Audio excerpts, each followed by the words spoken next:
Assalamualaikum warahmatullahi wabarakatuh. Alhamdulillah wassalatu wassalamu ala Rasulillah wa ala alihi wa sahbihi wa sallama tasliman katsira, amma ba'd. Tiada henti-hentinya kita memanjatkan puji dan syukur kita kehadirat Allah Jalla wa Ala yang telah berfirman, wa in ta'uddu ni'matallahi la tuhsuha innal insana ladzalumun kafar. Dan kalaulah kalian ingin menghitung-hitung akan nikmat Allah atas kalian, la tuhsuha, niscaya kalian tidak akan mampu menghitungnya. Innal insana ladzalumun kafar, sesungguhnya manusia itu pelaku kezaliman dan kekufuran. Alhamdulillahilladzi bi ni'matihi tatimmus shalihat. Alhamdulillahi ala kulli hal. Rabbana zalamna anfusana wa illam taghfir lana wa tarhamna lanakunanna minal khasirin. Faghfir lana maghfiratan min 'indik innahu la yaghfiru dzunuba illa ant wa anta ghafurur rahim. Ikhwani al-kiram wa akhwati al-karimat rahimani Allah wa iyyakum. Kita lanjutkan kembali pelajaran kita kitab Masailul Jahiliyah. Kata penulis rahimahullahu taala, al-mas'alatu tsaniyatu wal 'ishrun. Masail jahiliyah yang ke-22. Innahum ittakhadhu dinahum lahwan wa la'iba. Bahwa orang-orang jahiliyah di antara perangai buruk dan sikap tercela mereka serta kebiasaan keji mereka adalah menjadikan agama mereka sebagai bahan lahwan wa la'iba, sunda gurau. Lahwan, ya, sunda gurau, bahan candaan, bahan untuk saling menertawakan antara satu sama yang lainnya, bahan untuk saling melalaikan antara satu sama yang lain, wala'iban, dan sebagai permainan. Ini salah satu perangai orang-orang jahiliyah. Dijelaskan oleh Syekh Shalih Al-Fauzan, al-laghu huwa kullu batilin yulhi 'anil haqq. Definisi lagh adalah segala kebatilan yang melalaikan seseorang dari kebenaran. Al-Qur'anul Karim dan hadis-hadis Nabi sallallahu alaihi wasallam yang sahih dengan pemahaman para salaf. Wal la'ib huwa dhiddu jid. Sementara makna la'iban, la'ib adalah lawan kesungguhan. Maka makna Masail Jahiliyah yang ke-22 ini dengan penjelasan Syekh Shalih Al-Fauzan di atas hafizahullahu taala, bahwa kaum musyrikin itu suka menjadikan kebatilan yang melalaikan manusia dari kebenaran sebagai agama mereka. Menjadikannya sebagai wasilah beribadah, wasilah dakwah, atau menjadikannya sebagai metode di dalam beragama. Dan mereka juga memiliki sifat buruk yang lainnya, yaitu wala'iban, dan menjadikan agama sebagai bahan permainan. Inilah mereka orang-orang jahiliyah. Hal ini Allah Subhanahu wa taala sebutkan di dalam surat Al-A'raf ayat ke-51. Allah berfirman, qalu innallaha harramahuma 'alal kafirin. 51-nya alladzina ittakhadhu dinahum la'iban wa lahwa. Alladzina ittakhadhu dinahum lahwa wa la'iba. Wa gharratuhumul hayatud dunya. Falyawma nansahum kama nasu liqa'a yawmihim hadha wa kanu biayatina yajhadun. Ketika orang-orang para penduduk neraka meminta kepada para penduduk syurga makanan dan minuman yang mereka miliki, maka para penduduk syurga menjawab, sesungguhnya Allah mengharamkan makanan dan minuman itu untuk para penduduk, untuk orang-orang kafir. Kemudian setelah itu Allah katakan, alladzina takhadhu dinahum lahwan wa la'iba, yaitu mereka orang-orang yang menjadikan agama mereka sebagai permainan, walahwan, dan menjadikan perbuatan kebatilan, perbuatan batil yang memalingkan manusia dari kebenaran sebagai agama mereka. sebagai metode dalam beragama, metode dalam beribadah, ataukah metode di dalam berdakwah. Maka Allah katakan, wa gharratumul hayatud dunya. Dan mereka adalah orang-orang yang telah tertipu dengan dunia ini. Maka pada hari ini, pada hari kiamat, kami pun meninggalkan mereka. Sebagaimana mereka telah meninggalkan, melupakan ayat-ayat kami. Dan karena mereka orang-orang yang menentang, berpaling dari ayat-ayat kami. Kemudian kata Syekh Shalih Al-Fauzan, hafizahullah ta'ala, fattikhadul lahu wal la'ib dinan yutaqarrabu bihi ila Allah azza wa jalla huwa min dinil jahiliyah. Maka menjadikan al-laghu suatu kebatilan yang dapat melalaikan seorang dari kebenaran, wal la'ib dinan, dan menjadikan hal yang sia-sia atau permainan sebagai agama yang dengannya seseorang mendekatkan dirinya kepada Allah, ini merupakan agamanya mereka orang-orang jahiliyah. Wa hadza mawjudun 'inda sufiyah. Saya sekedar membaca apa yang Syekh sebutkan. Dan hal ini juga ada pada kelompok sufi. Saya sekedar membaca apa yang ada di kitab. Fayattakhiduna darbat dufuf wa yattakhiduna al-aghani ibadatan lillahi azza wa jal. Mereka menjadikan rebana, bermain dengan rebana, dan menjadikan nyanyian sebagai ibadah kepada Allah Jalla wa Ala. Yataqarrabuna ila Allah bil aghani. Mereka ingin mendekatkan diri mereka kepada Allah dengan nyanyian. Wa yataqarrabuna ila Allah bi dharfid dufuf. Dan mereka mendekatkan diri mereka kepada Allah dengan memainkan rebana. Wal aghani wa alatuha lahun wa la'ibun. Sementara nyanyian dan alat-alat musik adalah perbuatan yang sia-sia, melalaikan seseorang dari kebenaran, wala'ibun, dan permainan yang dapat melalaikan seorang atau menjauhkan seorang dari kebenaran. Wahya muharramatun fi haddi dzatiha. Dan musik itu sendiri hukumnya adalah haram. Ya. Beliau tidak sebutkan di sini dalil-dalil tentang keharamannya musik karena beliau bukan sedang di pembahasan ini. Ya, dan dalil-dalil tentang keharamannya musik dari ayat dari Al-Quran dan hadis serta ijma' para sahabat, tabi'in, tabi'un tabi'in, dan 4 imam mazhab. Dan tidak ada di antara mereka yang merincinya dengan musik atau nyanyian Islami. Ya. Sesuatu yang dikatakan musik dan sebagian orang menganggapnya tidak haram, maka itu banyak kemungkinannya. Yang pertama, itu sendiri bukan musik, tapi dia menganggap musik, ya. Seperti ayunan-ayunan kata, ya, yang tidak diiringi oleh alat-alat musik dan tidak mengandung kesyirikan, kebidahan atau kelampuan batas serta membangkitkan syahwat. Atau memang itu adalah musik, tetapi karena hawa nafsunya dia ingin menghalalkannya. Dan kita bukan sedang di pembahasan musik. Nah, walillahilham, para penuntut ilmu agama yang jujur dalam mencari al-haq, kebenaran, dan mau tunduk kepada kebenaran yang datang dari Al-Quranul Karim dan hadis-hadis Nabi SAW dengan kesepakatan para sahabat Nabi, tabi'in, tabi'un tabi'in, dan 4 imam mazhab dalam bab musik ini, mereka berlapang dada di dalam menerimanya. Dan janganlah menjadi hakim terhadap niat manusia, ya. Karena sebagian manusia seakan-akan dia mengetahui isi hati manusia tatkala seorang ustadz, seorang dai menyampaikan hukum Allah sebagaimana adanya, seperti hukum musik. Maka sebagian mereka menuduh, ya, memvonis dai tersebut dengan tuduhan-tuduhan yang seakan-akan dia mengetahui isi hati manusia. Yang kedua, akhi barakallahu fik, jangan kita mengcounter suatu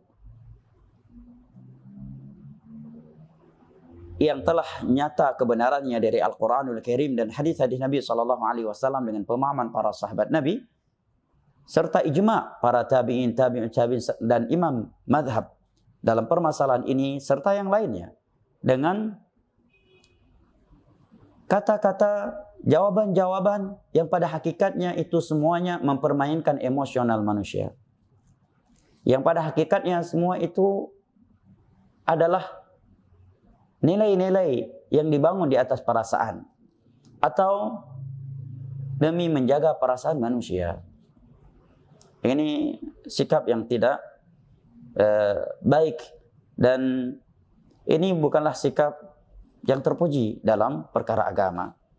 Nah, sebagian orang yang merinci terkait permasalahan musik mengesankan seakan-akan Imam Syafi'i tidak paham apa yang dia sebutkan, seakan-akan dia lebih berilmu daripada para sahabat Nabi, tabi'in, tabi'ut tabi'in, 4 imam mazhab, Syekh Albani, Syekh bin Baz, Syekh Muhammad bin Shalih Al-Utsaimin, Al-Lajnah Ad-Daimah, Al-Fauzan, yang menerangkan hukum musik sebagaimana adanya dan tanpa rincian. Dan jangan kita membantah kebenaran yang disampaikan dengan perbuatan manusia, karena perbuatan manusia bukanlah sebagai hujah. Jangan kita katakan kalau ini haram berarti kamu harus begini juga, kamu harus begini juga, kamu harus begini juga dong. Berarti jangan begini lagi dong. Jadi ini namanya sudah emosi. Ini nilai-nilai emosional namanya. Kita menerima ucapan seorang bukan perbuatannya. Dan tidak boleh kita menolak arahan atau nasihat seorang yang benar dengan konsekuensi kehidupan dia. Setelah itu, karena dia anak Adam tidak ada yang suci dari kebenaran. Andai kata seorang menyampaikan hukum riba itu haram, atas dia sendiri masih bergelut di dunia riba, itu bukan menjadi alasan yang tepat untuk kita untuk menolak arahan meninggalkan riba dari dia, karena dia masih di dunia riba. Karena yang mengharamkan riba bukan individu da'i, ustadz, ulama, tetapi itu adalah hukum Allah dan Rasulnya. Ini hendaknya diperhatikan. Kemudian kata Syekh, wa yushbihuhum al-an alladzina yattakhiduna al-anashin allati yusammunaha al-islamiyah wa yaj'alunaha min wasaili da'wah ila Allah kama yaqulun. Dan serupa dengan orang-orang jahiliyah dan kaum sufi di atas, kata Syekh, saya sekedar membacakan ya. Mohon jangan ada yang baper. Ya, mohon jangan ada yang baper dari hati yang paling dalam. Dengan segala kerendahan hati saya meminta jangan ada yang baper. Ya, karena kalau mau baper mungkin saya juga mau baper kalau pakai perasaan dengan kata Syekh. Ya, tapi apa yang dikatakan oleh Syekh memang fakta. Dan Syekh berbicara tentang kebenaran, bukan sebagai seorang politikus. Syekh tidak punya partai, dan tidak punya organisasi dalam beragama. Syekh menyatakan, wa yushbihum, serupa dengan orang-orang jahiliyah dan kaum sufi dalam hal ini adalah mereka yang menjadikan nasyid-nasyid dan mereka namakan sebagai anasyid Islamiyah, dan mereka menjadikannya sebagai wasilah dakwah yang dikenal dengan kelompok Ikhwanul Muslimin. Yang lebih tepat kata Syekh Muqbil, mereka dikatakan al-ikhwanul mufsidun. Kama yaqulun, menurut mereka itu adalah anasyid Islamiyah. Wisuda pendidikan mereka penuh dengan anasyid. Pertemuan-pertemuannya penuh dengan anasyid. Seakan-akan ayat-ayat Al-Quranul Karim tidak bisa lagi membuat hati manusia ini luluh. Tidak dapat melembutkan lagi hati-hati manusia. Sehingga mereka lari kepada anasyid. Dan seorang tokoh anasyid di masa kini telah bertobat dan menyampaikan tobatnya secara terang-terangan, serta memohon maaf kepada seluruh kaum muslimin karena telah melariskan dan menyibukkan para pemuda secara khusus dengan anasyidnya, yaitu Syekh Musyari Rashid. Musyari Al-Afasi. Musyari Rashid Al-Afasi dari Kuwait. Beberapa tahun yang lalu beliau mengumumkan tobatnya dan beliau keluar dari kelompok Ikhwanul Muslimin. Yang dengan itu membuat kelompok Ikhwanul Muslimin mencela beliau. Mencela, menghabisi beliau dan seterusnya. Maka beliau mengingatkan berapa banyak darah sudah ditumpahkan di Libya, di Suria, di Mesir, di Yaman dan yang lain-lainnya.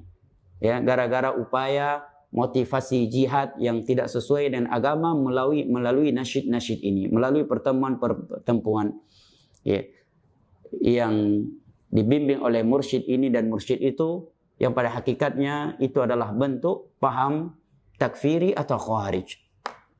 Kata Syekh rahimahullah taala, wa da'watu ila Allah azza wa jalla min ad-din. Dakwah kepada Allah itu bagian dari agama. Wa la yadkhulu fiha syai'un min al-aghani wa min al-angham wa at-tanghimat allati tulhi an-nufus. Dan tidak boleh masuk ke dalamnya sedikit pun daripada nyanyian, irama-irama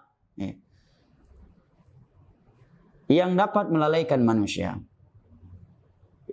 Dan kalau seorang belum mampu menghilangkannya, meninggalkannya, ya, jangan dengan itu dia membenarkan sesuatu yang keliru, yang itu menjadi kebiasaannya. Jangan ya membela diri, kemudian mengkaburkan hukum Allah. Lebih buruk lagi, membalikkan hukum Allah karena kita belum mampu meninggalkannya. Tidaklah para ulama membantah dengan kencang terkait syubhat-syubhat yang menghalalkan musik karena mereka sudah menghalalkannya. Ya. Oleh karena itu, kita tidak melihat dalam dakwah sunnah sibuk membahas orang yang mendengar musik, pemusik, para penyanyi, para artis dengan musik. Kenapa? Karena mereka tidak menjadikannya sebagai agama. Ya. Tidak menisbatkannya kepada nilai-nilai agama, tidak menisbatkannya kepada dakwah Islam. Tetapi tatkala ada dai, seorang yang dianggap syekh, membolehkan musik atau mengkaburkan hukum musik, maka mereka membantahnya dengan tegas. Kenapa? Demi menjaga kemurnian hukum yang ada di dalam Islam. Begitu Al-Imam Ibnu Hazm di abad keempat atau kelima Hijriah berpendapat bolehnya musik, maka dibantah oleh seluruh ulama yang ada di masa itu dan yang datang setelah itu. Dengan menyebutkan ayat-ayat dari Al-Quran, hadis-hadis dari Nabi, kesepakatan para sahabat, tabi'in, tabi'ut tabi' dan 4 imam madhab. Demikian pula ketika Yusuf Qaradawi menghalalkan hukum musik, maka ulama yang ada di masa itu dan masa kini membantahnya dengan tegas. Di antaranya Syekh Shalih Al-Fauzan dalam kitab beliau Naqdul Halal wal Haram, kritikan tajam terhadap kitab Al-Halal wal Haram karya Yusuf Qaradawi. Nah, kenapa? Karena demi menjaga kemurnian agama. Baik, barakallahu fik. Wa tashghalu an-nas 'an dzikrillah wa 'an qira'atil Qur'an. Yang dapat menyibukkan manusia, memalingkan manusia dari berzikir kepada Allah Jalla wa Ala dan membaca Al-Qur'an. Dan itu fakta. Sebagian orang lebih sering mendengar nasyid daripada lantunan ayat Al-Quranul Karim. Dia lebih terkesima dengan anasyid daripada ayat-ayat Al-Quran dan hadis-hadis Nabi SAW. Dia bisa menangis, ya, bergetar jiwanya ketika mendengar nasyid yang dilantunkan, tetapi jiwa tidak bisa bergetar tatkala ayat-ayat suci Al-Quranul Karim dibacakan kepadanya.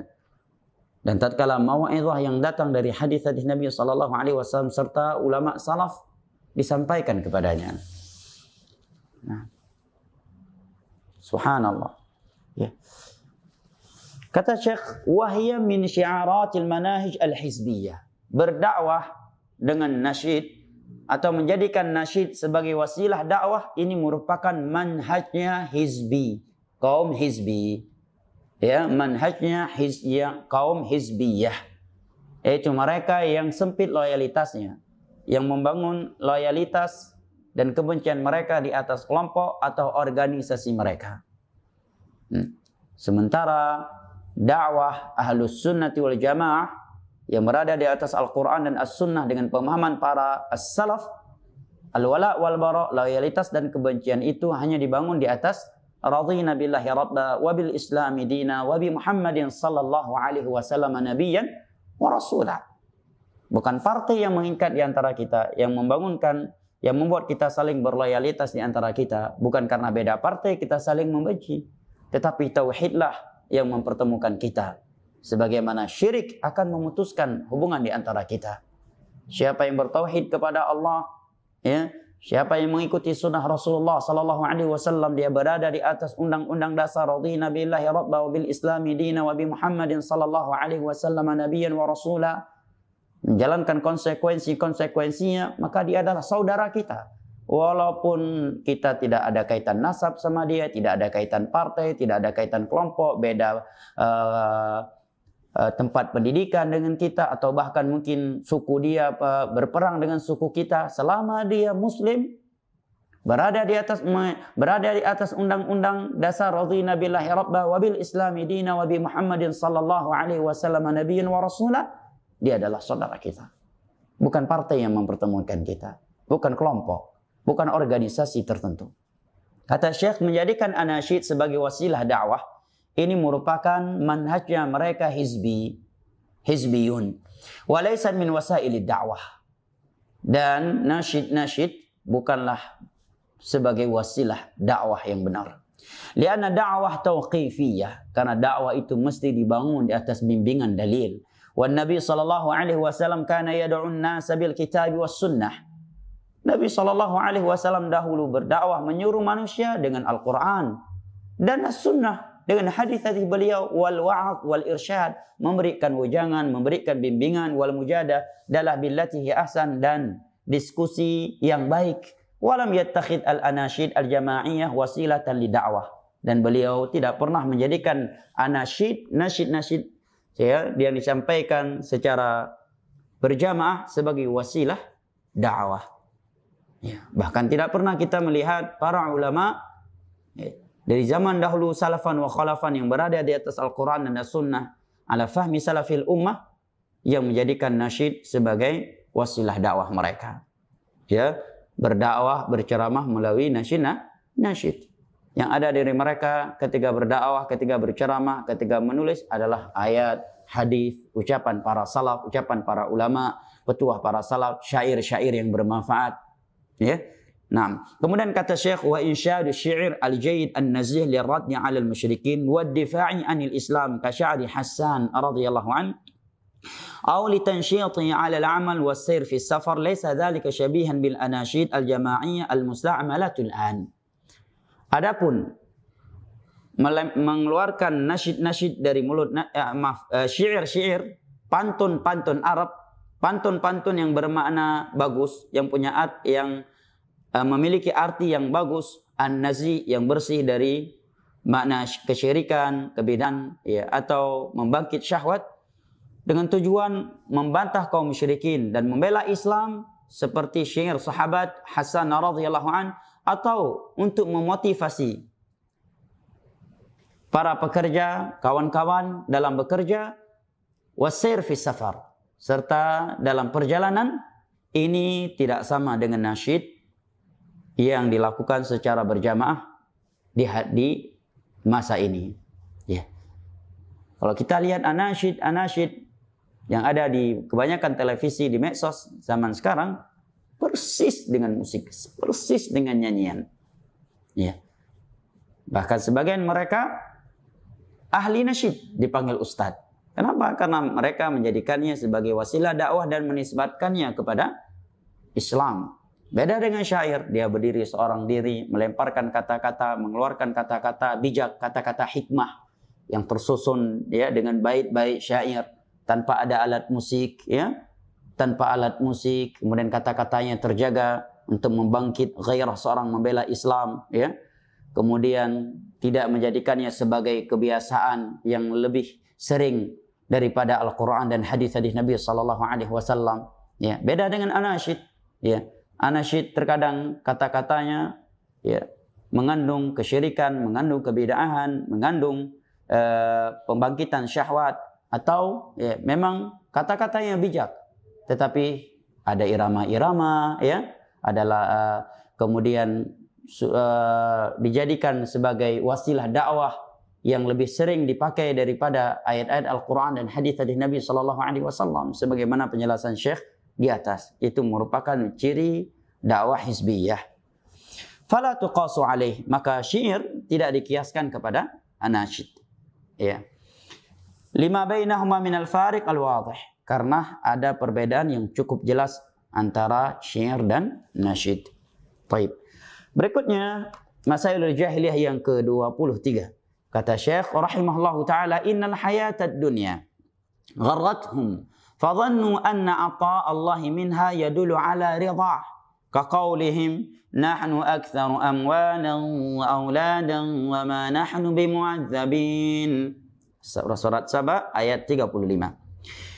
Orang-orang jahiliyah dahulu telah tertipu dengan dunia. Dunia yang semu ini telah menipu dan membuat mereka terbuai dengannya. Sehingga mereka menyangka bahwa pemberian Allah dari perkara dunia adalah bukti Allah ridha kepadanya. Kaqaulihim, seperti ucapan mereka yang Allah sebutkan di dalam surat Saba ayat ke-35. Nahnu aktsaru amwalan wa auladan wa ma nahnu bimu'adzabin. Kami lebih banyak hartanya dan lebih banyak anak-anaknya, anak keturunan, dan kami tidak termasuk dari orang-orang yang diazab karena kami orang-orang yang mulia. Bukti kami mulia, Allah memberikan banyak harta dan anak keturunan kepada kami. Nah, hal ini Allah Jalla wa Ala sebutkan di dalam surat Saba di ayat ke-35 di atas sampai ke ayat 37. Allah berfirman, wa qalu nahnu aktsaru amwalan wa auladan wa ma nahnu bimu'adzabin. Mereka berkata, kami ini lebih banyak harta dan anak keturunannya ketimbang kalian. Wa ma nahnu bimu'adzabin. Kalau demikian kami tidak akan mungkin diazab. Karena Allah telah memuliakan kami. Buktinya apa? Buktinya kami banyak harta, lebih banyak hartanya dan lebih banyak anak keturunannya. Maka Allah perintahkan kepada Nabi SAW, Allah perintahkan Nabi SAW untuk menyatakan, Qul inna rabbi yabsutur rizqa liman yasha'u wa yaqdir. ولكن أكثر الناس لا يعلمون وما أموالكم ولا أولادكم بالتي تقربكم عندنا زلفى. Katakanlah wahai Nabi Muhammad kepada mereka, sesungguhnya Rabbku Allah akan membentangkan rezekinya kepada siapapun yang ia kehendaki, dan dia akan menyempitkan rezekinya kepada siapapun yang ia kehendaki, bukan karena si fulan mulia atau tidaknya. Itu semuanya sesuai dengan kehendaknya. Allah akan memberikan rezekinya kepada siapa yang dia kehendaki. Terkadang Allah membentangkan rezekinya kepada hamba yang tidak ia cintai sekalipun. Sebagaimana terkadang Allah menyempitkan rezekinya kepada hamba yang ia cintai. Walakinna aktsaran nasi la ya'lamun. Akan tetapi kebanyakan manusia tidak mengetahui. وَمَا أَمْوَالُكُمْ وَلَا أَوْلَادُكُمْ بِالَّتِي تُقَرِّبُكُمْ عِنْدَنَا زُلْفَى. Dan harta serta anak keturunan kalian bukanlah segala sesuatu yang mendekatkan diri kalian kepada kami. Dalam ayat ini dengan jelas Allah menyatakan bahwa harta dan anak keturunan bukan sesuatu yang mendekatkan diri kita kepada Allah kalau ia tidak kita jadikan sebagai sarana untuk beribadah kepada Allah Jalla wa'ala. Artinya apa? Artinya hanya harta dan banyaknya anak keturunan yang Allah berikan kepada seorang tidak menunjukkan dia lebih dekat kepada Allah ketimbang saudaranya atau orang lain yang tidak lebih banyak harta dan anak keturunannya daripadanya. Wa ma amwalukum wala auladukum billati tuqarribukum indana zulfa. Harta dan anak keturunan kalian bukanlah sesuatu, bukan hanya harta dan anak keturunan kalian yang dapat mendekatkan diri kalian kepada kami. Ya, di dalam surat As-Saba di ayat ke-39 Allah juga berfirman, Qul inna rabbi yabsutur rizqa liman yasha'u min ibadihi wa yaqdiru lahu وَمَا أَنْفَقْتُمْ مِنْ شَيْءٍ فَهُوَ يُخْلِفُهُ وَهُوَ خَيْرُ الرَّازِقِينَ. Katakanlah wahai Nabi Muhammad sallallahu alaihi wasallam, sesungguhnya Allah Rabbku akan membentangkan rezekinya kepada hamba-hamba yang ia kehendaki, atau kepada siapa saja yang ia kehendaki dari hamba-hambanya, dan dia akan menyempitkannya kepada siapa saja yang dia kehendaki dari hamba-hambanya juga. Dan tidaklah kalian menginfakkan dari harta kalian, melainkan Allah pasti langsung menggantikannya. Dan ia sebaik-baik pengganti. Juga di dalam surat Fajr. Ya. Allah Subhanahu wa taala menyebutkan kalla innal insana taib. Allah menyebutkan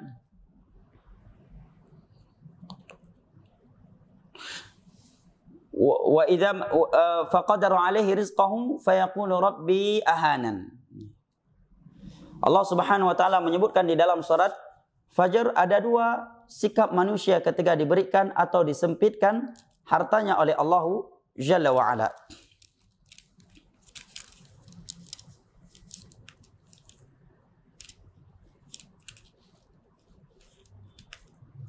Ya. Yang pertama Allah sebutkan fa'ammal insanu idza mabtalahu rabbuhu fa'akramahu wa na'amahu fayaqulu rabbi akraman.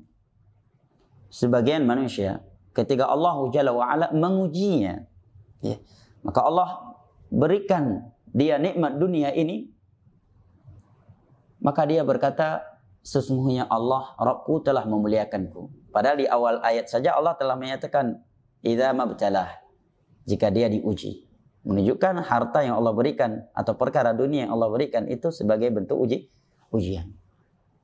Dia langsung berkata, saya sedang dimuliakan oleh Allah. Alhamdulillah, Allah sudah sedang cinta kepada kita sehingga kita lulus PNS, kita lulus ini, kita lulus itu, kita mendapatkan ini, kita sudah punya mobil, kita punya rumah. Betul, harus seorang memuji dan bersyukur kepada Allah ketika memberikan nikmat. Tetapi beranggapan itu adalah bukti Allah memuliakan kita, tunggu dulu. Ya. Karena pemberian nikmat dunia bukan bukti kecintaan Allah Jalla wa Ala kepada seorang hamba. Kenapa? Karena buktinya orang-orang kafir juga banyak yang mendapatkan dunia. Sebaliknya kata Allah Jalla wa Ala, wa idza mabtalahu rabbuhu faqadara alaihi rizqahu fayaqulu rabbi ahanan. Tetapi jika Allah menyempitkan ekonominya, rezekinya, pendapatannya, maka dia akan berkata Allah telah merendahkan diriku, Allah telah menghinaku. Inilah standarisasi kemuliaan dan kehinaan di sisi sebagian orang. Dan di antaranya adalah orang-orang jahiliyah. Mereka menjadikan mereka adalah orang-orang yang tertipu, terbuai dengan dunia. Sehingga mereka menyangka bahwa dunia adalah bukti cinta Allah kepada seorang hamba. Di dalam sebuah hadis yang diriwayatkan oleh Imam Ahmad dan Hakim, Nabi SAW bersabda, Inna Allah yu'ti dunya man yuhibbu wa man la yuhib. Wa amma ad-din fala yu'tiyahu illa man yuhib. Allah akan memberikan dunia ini kepada hamba yang ia cintai dan kepada hamba yang tidak ia cintai sekalipun. Adapun nikmat agama, nikmat salat 5 waktu, ya, terlebih lagi berjamaah, nikmat sering hadir di majelis ilmu agama, nikmat memiliki teman-teman yang saleh, yang berilmu dan mengamalkan ilmunya, memiliki anak yang saleh, ya, nikmat salat malam, nikmat baca Al-Quran, nikmat berzikir, nikmat zakat, nikmat puasa, nikmat haji, nikmat umrah, nikmat bersedekah. Fala yu'tiyahu illa man yuhib. Allah tidak akan memberikannya kecuali hanya kepada hamba yang ia cintai sahaja. Di dalam hadis lain yang diriwayatkan oleh Al-Imam Tirmidzi dengan sanad yang sahihkan oleh Syekh Albani dari sahabat yang mulia Sahal bin Sa'ad As-Sa'idi radhiyallahu anhu. Nabi sallallahu alaihi wasallam bersabda, "Law kanatid dunya ta'dilu 'inda Allah janaha ba'udatin lama saqa minha kafira syurbata ma." Andai kata dunia beserta isinya ini memiliki nilai satu sayap nyamuk di sisi Allah, niscaya tidak akan ada orang kafir, tidak akan ada satupun orang kafir yang mendapatkan seteguk air minum. Seteguk air minum pun tidak akan Allah berikan kepada orang kafir. Andai kata dunia beserta isinya ini memiliki nilai satu sayap nyamuk di sisi Allah. Artinya apa? Dunia ini sangat hina dan rendah di sisi Allah. Jika tidak dapat dijadikan sebagai sarana untuk mendekatkan diri kita kepada Allah. Maka sungguh dunia ini tidak layak untuk kita jadikan sebagai bahan kesombongan, bahan keangkuhan, dan saling pamer. serta saling berbangga di antara kita dengannya. Waraskah orang yang bersikap sombong dengan seekor nyamuk atau dengan sekarung nyamuk di rumahnya? Sehatkah akal orang yang bersikap angkuh dengan satu karung nyamuk yang dia miliki? Luruskah kesehatan akal seseorang yang memamerkan dan bangga dengan satu karung nyamuk? Kalau ada orang yang seperti itu, pasti orang akan menertawainya, akan menyatakan dia gila, dia orang yang gak waras. Tetapi tanpa kita sadari, terkadang kita lebih tidak waras daripada orang di atas tadi. Kenapa? Tak jarang diri kita jatuh kepada sikap sombong, angkuh, pamer, bangga dengan dunia yang kita miliki. Padahal dunia itu jangankan hanya mobil yang berharga miliaran, rumah yang berharga miliaran, istri yang cantik, ya, pekerjaan, jabatan, pangkat yang tinggi. Bahkan dunia ini beserta isinya saja dengan keseluruhan nikmat yang ada di dunia, pernak-perniknya, jangankan dengan satu ekor onta, dengan satu sayap nyamuk saja dia tidak bernilai. Artinya satu sayap nyamuk lebih bernilai daripada dunia beserta isinya. Maka apakah dengan ini kita masih bersikap sombong, angkuh, pamer, bangga dengan dunia yang kita miliki? Na'udzubillah min dzalik. Seorang ulama tabi'in yang bernama Salamah bin Dinar rahimahullah ta'ala menyatakan, kullu ni'matin la tuqarribuka ila Allah fahiya baliyah. Setiap nikmat dunia, pangkat, jabatan, popularitas, tahta, serta nikmat yang lainnya, kullu ni'matin la tuqarribuka ila Allah fahiya baliyah. Setiap nikmat dunia yang tidak dapat mendekatkan dirimu kepada Allah, maka itu adalah malapetaka yang Allah timpakan kepadamu. Bertambah pangkatmu, Masya Allah, cek imanmu. Apakah dengan bertambah pangkatmu engkau semakin dekat dengan Allah? Kalau tidak, maka bertambahnya pangkat adalah malapetaka terhadap dirimu. Naik jabatanmu. Apakah dengan naik jabatanmu, naik salatmu, naik juga salat tahajudmu, sedekahmu, birrul walidain, baca Al-Quran, salat, bertakwa kepada Allah? Jika tidak, maka pangkat yang naik, jabatan yang naik tersebut merupakan malapetaka dari Allah kepadamu. Kullu ni'matin la tuqarribuka ila Allah fahiya baliyah. Setiap nikmat dunia yang tidak dapat mendekatkan diri engkau kepada Allah, fahiya baliyah, dia adalah malapetaka dari Allah Subhanahu wa taala. Nah, kiranya ini yang dapat saya sampaikan pada kesempatan kali ini dari kitab Matan Masailul Jahiliyah dan beberapa faedah dari syarah Syekh Shalih Al-Fauzan hafizahullah taala. Kita masuk kepada sesi tanya jawab. Allah taala alam bissawab.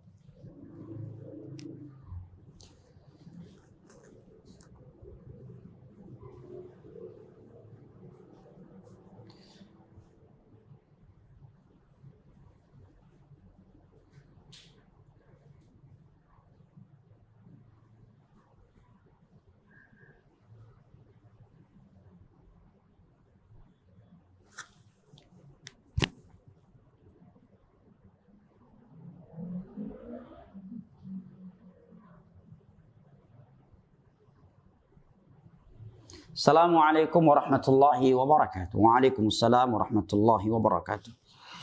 Semoga Allah subhanahu wa ta'ala merahmati dan selalu menjaga Ustaz. Amin ya rabbal alamin. Walaka bimithlih. Semoga kita diberikan taufik dan hidayah di atas Al-Quran dan As-Sunnah dalam melaksanakan syariat Islam ini. Amin. Ana pernah melihat video seorang dari suatu instansi dan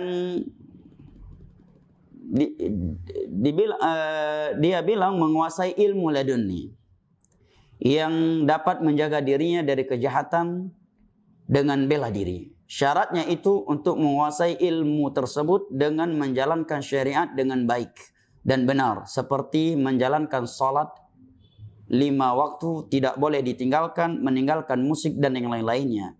Di mana orang jahat yang ingin menyerang anggota ini tersebut tidak dapat bergerak sama sekali bagaimana hukum dari ilmu laduni tersebut. Jazakallahu khairan.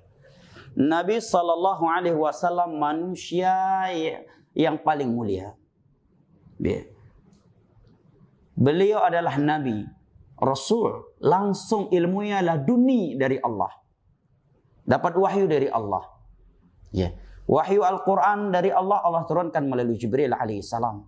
Dan mendapatkan wahyu selain dari Al-Quran langsung kepada beliau. Laduni. Tetapi beliau nggak kebal. Di perang Uhud, gigi geraham beliau dan pipi beliau yang mulia tersebut dipecahkan dan dipatahkan oleh mereka kaum musyrikin. Berlumuran darah pipi beliau yang begitu mulia. Patah gigi geraham beliau. Beliau juga merasakan kelaparan yang luar biasa. Sehingga di dalam sebuah hadis yang sahih disebutkan di pertengahan malam beliau pernah keluar dari rumahnya karena kelaparan yang luar biasa yang beliau rasakan. Ketika beliau keluar dari Mekah menuju Madinah, diusir oleh kaum musyrikin. Beliau pergi ke Madinah sembunyi-sembunyi. Beliau pergi sembunyi-sembunyi. Dan di tengah perjalanan menyewa onta dari seorang Yahudi untuk pergi ke Madinah. Bukan dengan ben salaben langsung sampai ke Madinah. Enggak. Atau dengan buah tasbih langsung masuk ke Madinah. Tidak. Para sahabat Nabi. Orang-orang yang memiliki ilmu agama. Memiliki ketakwaan luar biasa. Tetapi di antara mereka tidak ada yang kebal. Karena mempelajari ilmu laduni yang khusus. Bahkan Khalid ibn Walid, panglima perang dari sebelum beliau masuk Islam sampai beliau meninggal dunia. Dari ujung kaki sampai ujung rambut punya bekas perang. Bekas pedang, bekas tombak, dan bekas panah. Ini yang pertama. Yang kedua, tidak ada ilmu laduni dalam Islam kecuali hanya untuk mereka, para nabi dan para rasul. Hanya mereka yang mendapatkan wahyu langsung dari Allah. Atau dibawa turun oleh malaikat Jibril alaihi salam.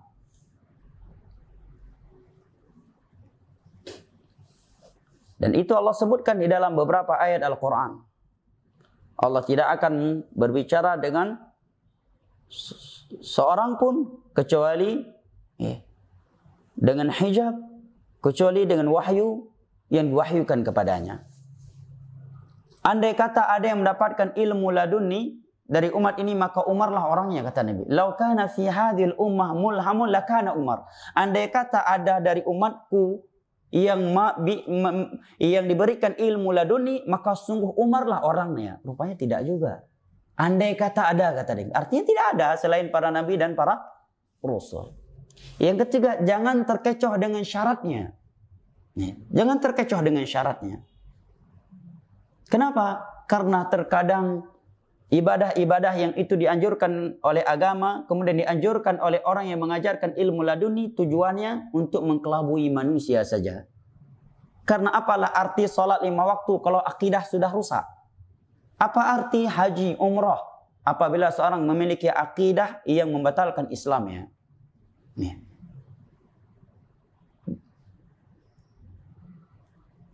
Ketika diberitakan kepada Abdullah bin Umar bin Khattab, seorang sahabat yang mulia. Sahabat yang mulia. Dan beliau sedang tawaf di Ka'bah. Bahwa di Irak, wahai Abdullah, ada seorang tokoh yang ditokohkan dalam agama. Namanya Jaham bin Safwan. Atau Ma'bad al-Juhani. Dia memiliki akidah innal amra unuf. Segala sesuatu itu diketahui oleh Allah kalau sudah terjadi. Ini bentuk pengingkaran kepada salah satu dari 4 rukun takdir. Karena Allah Maha mengetahui atas segala sesuatu yang telah terjadi, yang sedang terjadi, yang akan terjadi, dan sesuatu yang mustahil terjadi. Andai kata terjadi, bagaimana terjadi, Allah Maha tahu. Ini enggak. Dia menyatakan Allah tahu kalau sudah terjadi. Kalau sudah terjadi baru dikatakan takdir. Kalau belum mah bukan takdir. Katanya. Itu bukan takdir. Ini akidah Ma'bad al-Juhani. Begitu beliau mendengarnya, beliau yang sedang tawaf di depan Ka'bah langsung berkata, akhbirhum anni bari'un minhu wa annahum bara'u minhu wa law annahum anfaqu mithla uhdi dhahaba lama qibila Allahu minhum hatta yu'minu bil qadar. Sampaikan kepada mereka bahwa aku berlepas diri dari mereka. mereka berlepas diri dariku. Dan andai kata mereka menginfakkan emas sebesar gunung Uhud, niscaya Allah tidak akan menerimanya dari mereka sampai mereka mengimani takdir. Dengan ucapan beliau ini, para ulama yang mensyarah hadis ini menerangkan bahwa Abdullah bin Umar menganggap Islam mereka telah batal dengan akidah tersebut. Sehingga beliau berkata demikian. Karena kalau belum, niscaya tidak boleh seorang berlepas diri dari saudara muslimnya, dan tidak mungkin suatu ibadah ditolak oleh Allah atau tidak diterima oleh Allah Jalla wa'ala. Dan terkadang syarat-syarat melakukan suatu ibadah untuk mempelajari ilmu perdukunan, ilmu kebal, itu dilakukan karena takut kepada perintah. Maka menjadi syirik. Awas kau, kalau kamu enggak sholat 5 waktu, nanti aku akan masuk ketemumu, aku akan ganggu kamu. Akhirnya dia sholat karena takut sama jin, takut karena dengan perjanjian. Akhirnya sholat yang dia lakukan menjadi syirik karena dia melakukannya karena takut kepada jin, takut kepada sang guru. Karena kalau dia nggak sholat, nanti gurunya akan mengganggu dia dari jauh, ilmunya akan dicabut balik. Berarti apa namanya ini? Dia beribadah bukan lagi karena takut dan mengharap kepada Allah. Sementara definisi takwa itu adalah an ta'mala bi ta'atillah ala nuri min Allah tarju thawab Allah wa an tatruka ma'siyat Allah ala nuri min Allah takhafu iqab Allah. Engkau beribadah kepada Allah dibangun di atas ilmu karena mengharap pahala di sisi Allah. Dan engkau meninggalkan maksiat kepada Allah dibangun di atas ilmu karena takut kepada Allah. Ya, saya pernah mendapatkan seorang di daerah Bogor tahun 2008. Dia sering diganggu oleh jin. Sering kesurupan. Setiap mau salat kesulitan. Ketika diruqyah, dia menyampaikan bahwa jin yang di tubuh dia baik. Buktinya Ustadz, ketika saya sedekah, kalau saya ngasih sedikit, dia marah. Terkadang dia pukul saya. Dia katakan, tambah lagi. Jangan sedikit sekali kau kasih. Kalau sedikit, nanti saya ganggu kau. Kata jin ini ke saya. Akhirnya karena saya takut, saya kasih. Saya bilang, itulah kemenangannya syaitan. Ketika engkau bersedekah, karena setan itulah syirik besar dan itu yang diinginkan oleh syaitan.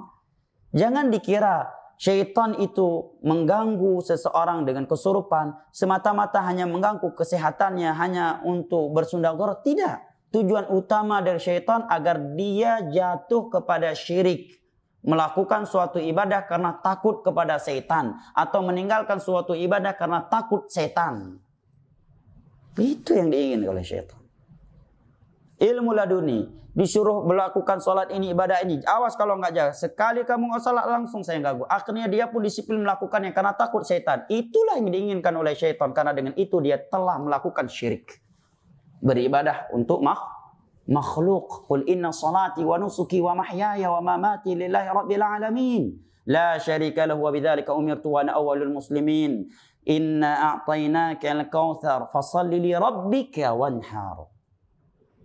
Wa ma umiru illa liya'budullaha mukhlishina lahuddin. Fa'budillaha mukhlishan lahuddin. Barakallahu fik. Tidak ada ilmu laduni.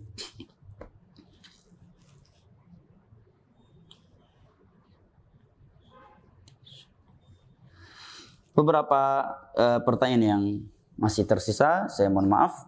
Insyaallah kita bacakan pada pertemuan yang lainnya. Lebih dan kurangnya saya mohon maaf. Wabillahi taufiq wal hidayah. Wa sallallahu ala nabiyina Muhammad wa ala alihi wa sahbihi wasallam. Wa akhiru da'wana anil hamdulillahi rabbil alamin. Subhanakallahumma wa bihamdik asyhadu an la ilaha illa anta astaghfiruka wa atubu ilaik. Wassalamu alaikum warahmatullahi wabarakatuh.